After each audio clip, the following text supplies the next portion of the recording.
আসসালামু আলাইকুম সবাইকে। শুরুতেই ধন্যবাদ জানাতে চাই আমার সাংবাদিক ভাই ও বোনেরা। আপনারা সবাই কেমন আছেন? আলহামদুলিল্লাহ, শুনে অনেক ভালো লাগলো।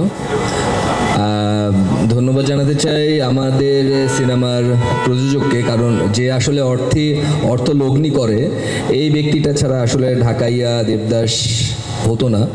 উদ্যোক্তা আমার বড় ভাই জাহিদ ভাই, ইভেন ওনার জায়গাটা থেকে গল্পটার আমি যে কথাটা বলছিলেন উনি, যে কেন আগ্রহ কিংবা মত পোষণ করা, সে ঢাকায় ছেলে হতে পারে কিন্তু আমরা তো পুরো বাংলাদেশের, তো এটা তো আমাদেরও দায়িত্ব প্রথমত। ইভেন গল্পে কিছু ইন্টারেস্টিং প্লট কিংবা ইন্টারেস্টিং জায়গাটা আসছেন। ভাইয়া একটা কথা কিছুক্ষণ আগে বলে গেছেন যে he is a very good story teller. স্টোরির জায়গাটা থেকে স্টোরির ব্যাক অফ দ্য স্টোরি অনেক বেশি ডিপেন্ড করে ক্যারেক্টারাইজেশন করতে, যেটা আমার ক্ষেত্রে ঘটেছে ঢাকায় দেবদাস যখন আমি শুনেছি তার মুখ থেকে গল্পটা। এখানে আমি 97-এর পর থেকে আমি জানতামই না কিংবা আমি কখনো শুনিনি, যেটা আমরা টিভিতে দেখি কিংবা ইউটিউবে যেই নাটক কিংবা সিনেমা আমরা দেখেছি, অনেকগুলো সিনেমা হয়েছে ঢাকায় ভাষায়, কিন্তু এখানে কোনো কিছুর ডিফারেন্সই অনেকভাবে ছিল না। আমরা হয়তো বা 20% দেখেছি, বাট আমি সেদিন তার মুখ থেকে যা শুনেছি এটা মোর দেন 100%। এইগুলো আমরা জীবনে শুনিনি, মানে পার্সোনালি আমি কখনো শুনিনি। পুরান ঢাকায় 2টা ভাষা ছিল, এটা তার মুখেরই কথা। ইভেন মেমোরাইজ করতে আমার সময় লাগেনি। একটা হচ্ছে 2টা ভাষাভাষীর মানুষ ছিলেন, একটা হচ্ছে শোকভাষী, আরেকটা হচ্ছে কুট্টি।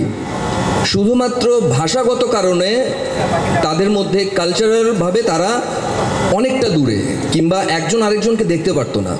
আপনি একটু ভিজুয়াল করেন যে একটা মেয়ে যখন উর্দুতে কথা বলে কিংবা একটা ছেলে যখন উর্দুতে কথা বলে, ঠিক কাউন্টারটা যখন ঢাকায় কুট্টি ভাষায় আসে, তখন বিষয়টা আসলে স্ক্রিনে বিষয়টা কেমন লাগে। তো ছোটোখাটো অনেক কিছু আছে গল্পের মধ্যে।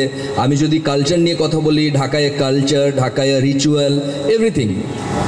কেন কি বলে যে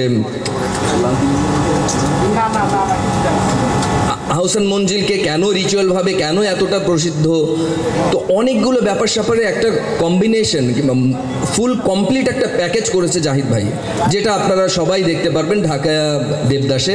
শুধু এটা নট অনলি ঢাকার ইতিহাস তো অনেক পুরাতন, কিন্তু ইতিহাসের এটা অনেক বড় একটা পার্ট। সেই পার্টের একটা অংশ হতে পেরে আমি নিজে ভাগ্যবান মনে করছি নিজেকে।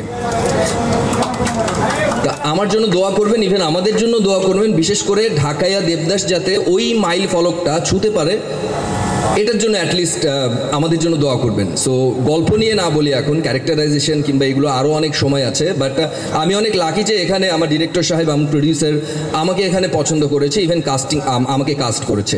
তো ধন্যবাদ সবাইকে। আশা করি একটু পরে আরও ডিটেলে কথা বলবো, এখন তো আরও সবাই আছে। সো সবাই দোয়া করবেন। আসসালামু আলাইকুম।